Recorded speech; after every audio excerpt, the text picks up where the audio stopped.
तर आता मी आपल्या प्रमुख पाहुणे म्हणजेच सुखदा मॅडमना ह्या मंचावर आमंत्रित करून त्यांनी आजवर या संस्थेसाठी केलेल्या अथक परिश्रमाबद्दल व्यक्त व्हावं, अशी मी त्यांना विनंती करते. साध्या वेशातील मध्यम बांध्याची एक स्त्री, चेहऱ्यावर प्रचंड आत्मविश्वास असलेली ती स्टेजवर आली. हातात माईक घेतला अन ती बोलू लागले. सुखदा. नाव जरी सुखद वाटत असलं तरी नावाप्रमाणे माझ्या आयुष्यात काहीच सुखद नव्हतं. अशिक्षित घरात 18 विश्व दारिद्र्य, एका वेळेचे अन्न देखील मुश्किलीने मिळायचे, तरीही भांडी घासून घराला भार लावायची. पण त्यातून मिळणारे पैसे देखील अपुरे पडत होते. नियतीच्या मनात काही वेगळेच असल्याने काही काळानंतर मी वेश्या व्यवसायात अडकले गेले. ऐकून क्षणभर गोंधळले असाल ना? वेश्या हा शब्द ऐकूनच आता तुमच्यातल्या कित्येकांच्या भुवया उंचावल्या असतील, नाही का? त्याचा अर्थ लगेच समजला असेल, जो लोकांनी सोयीस्कररित्या लावून ठेवला आहे. पण मुळात वेश्या ह्याचा अर्थ वेगवेगळी वेशभूषा परिधान करणारी कलाकार असायला हवा होता, असं मला तरी वाटतं. कारण बघा ना, कोणीतरी इथे लहान मुलाचा बाप व्हायला तयार नसतं. मग आईला आई वडील बनून दोन्हीच्या भूमिका कराव्या लागतात. धंदा करत असल्याने तसं पाहिलं तर बिझनेस वुमन, ग्राहकांना आकर्षित करणारी, रोज कन्व्हिन्स करणारी सेल्स गर्ल, आमचा जो दलाल आहे आणि अक्का, त्यांचं आम्ही सगळं ऐकतो. ते जे सांगतील तसं करतो. कितीही ओरडले तरी आम्ही उलट बोलत नाही. तसं तुमचं देखील असतं ना, बॉस आणि एम्प्लॉईचं नातं? मग त्या अर्थी आम्ही पण एम्प्लॉई वाटू शकतो.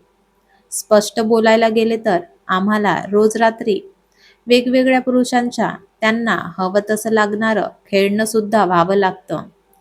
मग ह्या सगळ्या गोष्टीचा अर्थ काय कमी आहे का एक वेश परिधान करणारी कलाकार म्हणून? पण नाही. आपण कितीही पुढारलेल्या विचारांचे आहोत असं असण्याचा लोक फक्त आव आणतात. ते प्रत्यक्षात खरंच नसतं.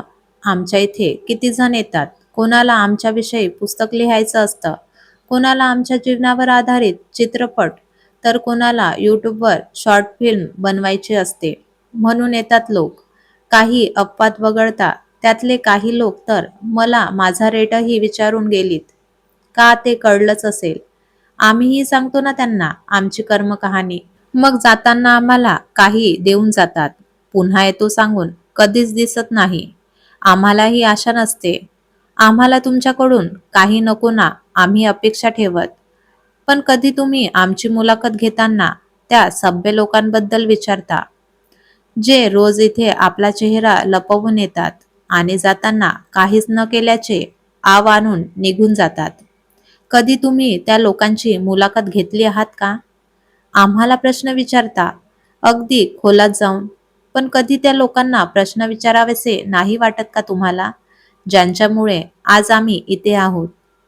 आमची कहाणी ऐकून तुम्हाला दुःख अनावर होतं, पण कधी त्या क्रूर लोकांच्या ह्या कृत्यामुळे तुमचा राग उफाळून येत नाही का? का त्या लोकांचे तुम्ही इंटरव्ह्यू घेत नाही? का आम्हीच दरवेळी आमचं जीवन तुमच्या समोर मांडायचं? काळजी नका करू. मला हे प्रश्न खूप आधी पडायचे, पण आता जाणून घ्यायची इच्छा नाही.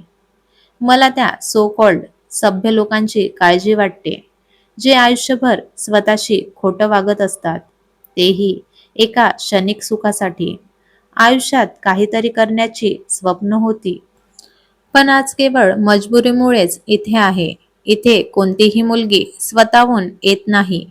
मजबुरी, फसवणूक नाहीतर बळजबरीने इथे आणलेली असते. काही जणींचे सौदे तर त्यांच्या घरच्यांनीच केलेले असतात. माझ्या मामाच्या ओळखीमुळेच तर आज मी इथे आहे. आणि मामा त्याचा मोबदला दर महिना आईला पाठवलेल्या पैशातून घेतो. मी लहान असताना माझीही खूप इच्छा होती की मी खूप शिकेन आणि डॉक्टर बनेन. तशी मी अभ्यासात खूप हुशार होते. पहिला क्रमांक मी 6वी पर्यंत सोडलाच नाही. पण नंतर फी न भरल्याने मला वार्षिक परीक्षेत बसू दिलं नाही. माझी बहीण खूप लहान होती त्यावेळी. काहीही करेन, पण तिला मोठं माणूस बनवणार म्हणजे बनवणार हे मनाशी पक्क केलं. आईबाबांशी भांडून तिला मी शिक्षण घ्यायला लावत होते. इथे आल्यानंतर माझ्या कमाईतून मी वेळेवर तिची फी भरत होते. भरपूर मेहनत घेतली. रात्रीसोबत दिवसा देखील लोकांचा त्रास ओढवून घेतला. मग मेडिकलला प्रवेश मिळाला. तसं मी ठरवलं की आपण लोन काढू आणि दरमहा हप्ता देऊन फेडून टाकू. ज्या बँकेत लोन काढलं त्या माणसाने देखील मला सोडलं नाही. पण माझ्या मेहनत घेण्याच्या मागे फक्त माझं स्वप्न दिसत होतं. आता लवकरच ती मला या पाशातून मुक्त करेल अशी स्वप्न पडू लागली. अपेक्षेप्रमाणे तिची खूप छान प्रगती होत असताना पाहून मी जितकं कष्ट घेतले तितका त्रास काढला त्याचं चीज होताना दिसत होतं. शेवटी तो दिवस आलाच. मी झोपले होते. अंग पूर्ण ठणकत होतं. जाग आली तशी पाहिलं तर माझी बहीण माझ्या बाजूला. तिने मला उठवलं आणि माझे आभार मानू लागली. आम्ही दोघी एकमेकींच्या मिठीत हरवून गेलो होतो. बाजूला असलेल्या साऱ्या जणी मला कौतुकाने पाहत होत्या. तिथल्याच एकीने अचानक माझ्यावर पाणी शिंपडलं आणि माझं स्वप्न तुटलं. माझ्या रूममध्ये राहणारी मला उठवत होती, पण उठत नसताना पाहून पाणी शिंपडले तिने. जाग येताच मी ओरडले. तशी तिने पेपर माझ्या हातात ठेवून म्हणाली, तुझी बहीण डॉक्टर झाली. आपल्या बाजूच्या जिल्ह्यात मोठं हॉस्पिटल आहे ना, तिकडे आता रुजू होणार. आज तिचा गावात गौरव करण्यात येणार आहे. तिचे बोलणे ऐकून मला माझं स्वप्न पूर्ण झाल्याचं समाधान वाटलं. माझे अश्रू काही थांबेना. मी छान आवरून मावशीकडून परवानगी घेऊन त्यांचा आशीर्वाद घेतला. सगळ्यांना माझं कौतुक वाटलं होतं तेव्हा. मी आमच्या घरासमोर पोहोचले. तशी पाहिलं की लहानपणी जसं मी घर सजवायची अगदी तसंच माझं घर दिसत होतं. रांगोळी काढून त्यात भरलेले रंग मला सुखवत होते. मला ते माझ्या पुढील सुंदर वाटचालीसाठी खुणवत होते असं जाणवलं. मी घरात पाऊल टाकताच वातावरण वेगळं झालं. माझ्या घरचे मला किळसवाण्या नजरेने पाहत होते. मला फिकीर नव्हती. मला फक्त माझ्या बहिणीला पाहायचं होतं. पण पाहते तर काय, तिच्या नजरेतही माझ्याविषयी अभिमान सोडून तीच किळसवाणी नजर होती. मी त्या नजरेने स्तब्धच झाले.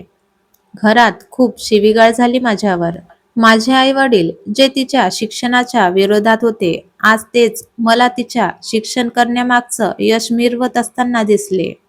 आणि ती एका कोपऱ्यात मला त्याच नजरेने पाहत होती. तिला माझी खूप लाज वाटत होती. शेवटी मी जाताना तिने माझ्यासमोर पुन्हा आमच्या आयुष्यात न येण्यासाठी हात जोडले. त्यानंतर ते आजपर्यंत मी कधीच मागे वळून नाही पाहिलं. तेव्हा कितीतरी दिवस तिच्यासाठी घेतलेले लोनचे हप्ते भरता भरता अंग ठणकत होतं आणि तीव्रतेने मला नको त्या पाहिलेल्या स्वप्नाची जाणीव व्हायची. तिच्या डोळ्यातले माझ्याबद्दल असणारे तिरस्काराची भावना सतत डोळ्यांपुढे येत राहायची. तेव्हाच ठरवलं, आपण काहीच चुकीचे केले नाही आणि हे सिद्ध करून दाखवूनच राहायचं. ह्या सगळ्यांसाठी मी अक्काकडून परवानगी मिळवून तर घेतली होती, पण मदतीचा हात हवा होता. मिळणं खूप मुश्किल पण अशक्य नव्हतं. माझे प्रयत्न चालूच होते. अशातच आमच्या इथे आरोग्यसंबंधी माहिती देणाऱ्या संस्थेतल्या रुपाली मॅडम यांच्याशी ओळख झाली. आपल्या स्वतःच्या आरोग्याची काळजी कशी घ्यायची ह्याबद्दल एक एक गोष्ट त्यांनी प्रत्येकाला समजावून सांगितली. पहिल्यांदा कोणीतरी माझी काळजी करत होतं जाणवलं. त्या त्यांच्या कामाबद्दल इतक्या एकनिष्ठ होत्या की त्यांना जगाची तमा नव्हती. खऱ्या गरज असणाऱ्या लोकांना त्या सतर्क करण्याचे काम त्या अगदी चोख पार पाडत होत्या. त्यांना असं पाहून माझ्यात 10 हत्तीचं बळ आलं. गमवण्यासारखं आता काहीच राहिलं नव्हतं. मोबदला नाही मिळाला तरी चालेल, पण मला देखील ह्या संस्थेत सामील करून घेण्याची विनंती त्यांना केली. मिळेल ते काम करून मी संस्थेसोबत जोडून होते. आज 15 वर्ष झाली. नावारूपास आलेली ही संस्था आज मलाही महत्वाचा भाग मानते ह्याचा मला अभिमान आहे. सगळ्यांच्या मार्गदर्शनामुळे आयुष्याच्या वाटेवर चालताना मिळालेल्या चटक्यांमुळे आज इथवर पोचले आणि स्वतःचं अस्तित्व निर्माण केलं. माझ्या घरच्या लोकांसाठी माझं अस्तित्व कधीच संपलं होतं. मला आजही शाळेतल्या पुस्तकात असलेलं संत तुकारामांनी लिहिलेल्या अभंगाची पहिली ओळ आठवते. खरं तर ती कोरली गेली आहे माझ्या मनावर. नाही निर्मळ जीवन, काय करील साबण, तैसे चित्त शुद्ध नाही, तेथे बोध करील काही. आयुष्यात हरले होते, पण थकले नव्हते. मानसिक त्रास हाच तो थकवा, ज्याला कधीच आपल्याजवळ यायला देऊ नका. ही कथा आवडल्या असल्यास लाईक करा, शेअर करा आणि सबस्क्राईब करा. धन्यवाद.